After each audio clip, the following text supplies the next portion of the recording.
Unit 3 Water Management, Chapter 4 What is Water Management? Now, let us take an example of a small family. While running a family, there are duties which need to be shared according to the needs, income, arrangement, and strength of each member. So, now just as it is possible for a big family or a small family to live in an environment where the needs and incomes are more or less dependent on the environment, it is necessary to make arrangements accordingly. The key to ensuring a happy family life is the habit of keeping the needs to a minimum, a disciplined effort for the sufficient income, adequate education to carry out one's role properly, and then honest work on it. But if the family members doesn't have any idea about the total household income, then will their needs be limited, or something that like the planning might go wrong.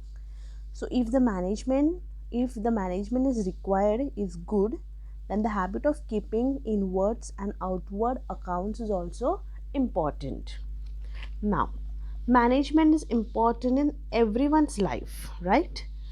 What is management? It is a condition available to complete the task, or the action, according to the plan which is being used, or whatever sequence or whatever is your planning, okay, as per the convenience of their needs, whether it is human or whether it is material resources.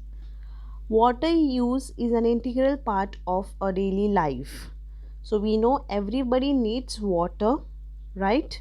So also if we need water, it is important for us to know how to manage water, and also we should know its importance. The need of water management. Considering this element of water from the ancient times till now, there are many changes that have taken place in the use of water. Now, in the early days, man was using water only for drinking and to fulfill some of his basic needs, right? But after the discovery of agriculture, he started using it for agriculture. Then again, after the industrial revolution, it was used for industries, and also for the other businesses. So this policy of storing water from small and big dams on the river has been adopted since that time, but with the increasing appetite for human development in this era, then this natural resources has greatly depleted, they are becoming less and less day by day. So now the condition of water supply in the world is, as a whole, is becoming more and more worrisome. Now, the coming period will also be difficult considering the overall situation of population growth, then the standard of living of the human being, and also the agricultural practices. Now, the water problem is one of the biggest problem that the whole entire world is facing today. Unfortunately, this issue is not still taken seriously because we feel that there is plenty of water for drinking. But water management is a policy of allocating water on the principle of equal justice for all, that is equal distribution of water for all, taking into account all the problems in the three areas of drinking water for certain population, then water for agriculture, and also water for industry. How will be the water management? Now, it is necessary to calculate what is the total need of water, the exact availability of water, and the exact actual use of water. Now, if this calculation goes wrong, then there will be a problem of equitable water distribution. Why? Because due to lack of planning.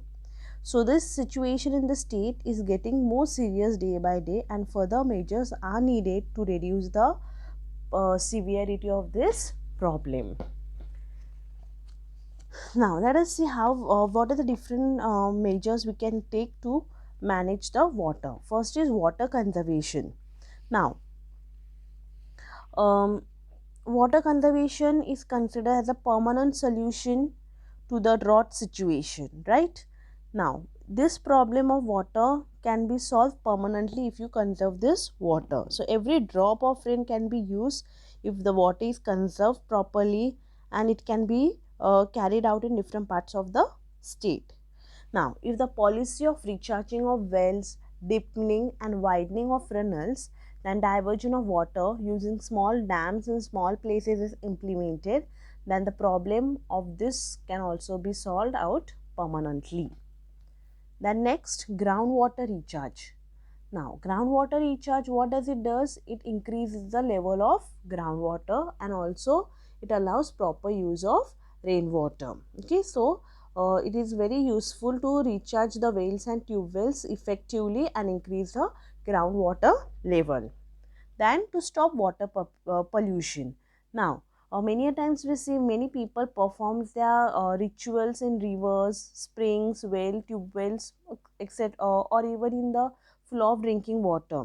Okay, so they should stop using that, and even they should not immerse the object in the water.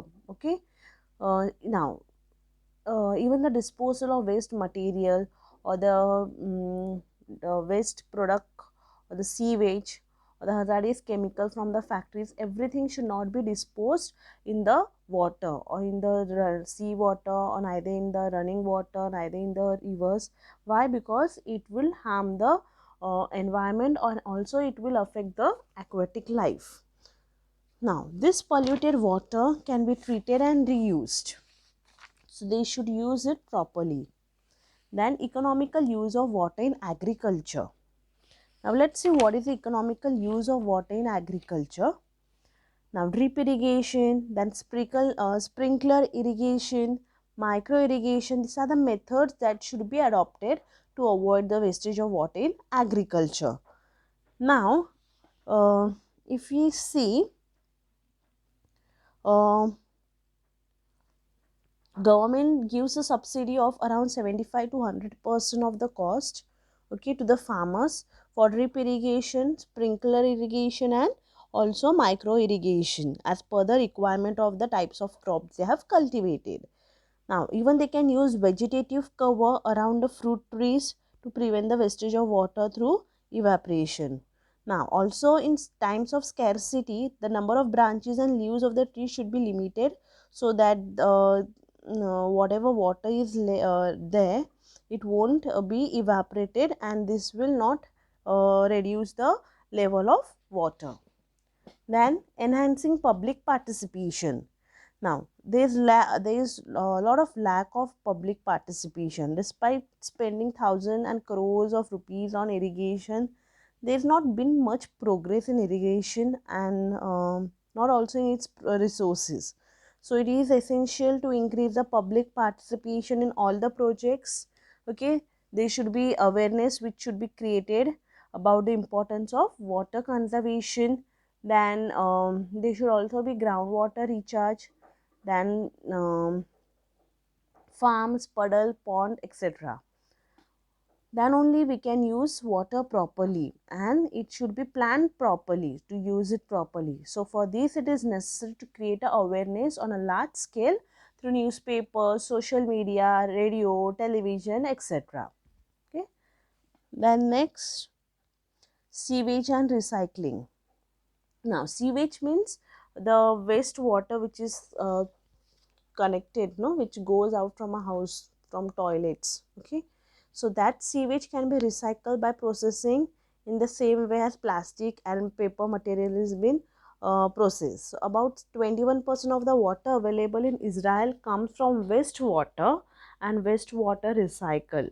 So this water is used for agriculture. So in the same way, we can also use the recycled water from the state, urban areas, and as well as from other industrial, okay, resources for agriculture as well as for industrial use. But this should be, but for this the government and the local self developing bodies should need to set up a component system. Then fulfill utilization of irrigation capacity. Now, in order to make full use of constructed capacity of all the developed projects in the storage capacity of a state, it is necessary to reduce the gap between the constructed irrigation and the actual irrigated area by giving priority to the incomplete work of canals and their distribution. Apart from this, instead of discharging water from reservoirs into rivers basin on rainy days, it should be stored in canals through ponds, tanks, or even small and medium irrigation projects for water scarcity. Now, what is released from the dam into the main canal? At that time, thousands of liters of water from the main canal flows into the soil on both the sides and from the bottom. Then the main canal and the sub canals need to be well cemented to prevent water infiltration. Okay, there should be proper maintenance, time to time maintenance of canals and sub canals to prevent the wastage of water. Now, if cement pipe or iron pipe is used instead of canals and sub canals, then last wastage of water could be stopped because it causes stagnation. When the water remains in one place, it becomes stagnant. So that can also be stopped. Okay, then next, water audit. Now, in order to use water carefully, tap water meters should be installed in urban areas and water bill should be charged according to the meters so that people can also use the water carefully like electricity. If you get a bill, we won't waste water. Now, also higher water users should be taxed at a higher rate and wastewater treatment should also be set up from this available funds. Now, apart from this, water audit should be maintained and it should be mandatory for all the irrigation projects, and water supply agencies should be provided with cubic meter measurement devices so that water can be used carefully. Then next, water literacy. Now, considering the availability and need of water, the knowledge and the actual action to use the water available in the area carefully and properly can be called as water literacy. Now, this needs to be the mentality in the society that saving water is the greatest asset, because only a water literate society can take a leap towards the development in future. Then, at domestic level, water saving needs to be done collectively as well as at individual level. Okay, it needs to be done from our own house by saving water in our daily work. Okay, we can reduce the scarcity of water in our country. Now, we can also adopt small easy ways to save water at home. Okay, instead of we can take a small amount of drinking water in a glass as per the need, so we can save water there. Then even water the garden or field before sunrise and after sunset to reduce the evaporation of water. Then sewage water also should be used for garden plants. Now, when washing vegetable, fruits, etc., we should always take bucket instead of washing them under the tap. Now, in morning while washing your face also, you are wasting water by putting your tap on. Instead of that, what we can do, we can take a mug, okay, and or we can take a bucket and use the water from the buckets. Okay, so now even while taking bath, we can use a bucket instead of using shower or a running tap. Even for washing utensils also, we can use water in the bucket and then wash it. If we wash under the running water, most of the water gets wasted. Okay, so in this way we can help in our house itself to save water to a maximum capacity. So with this, I have completed the chapter. You have to complete the exercise. Okay, thank you.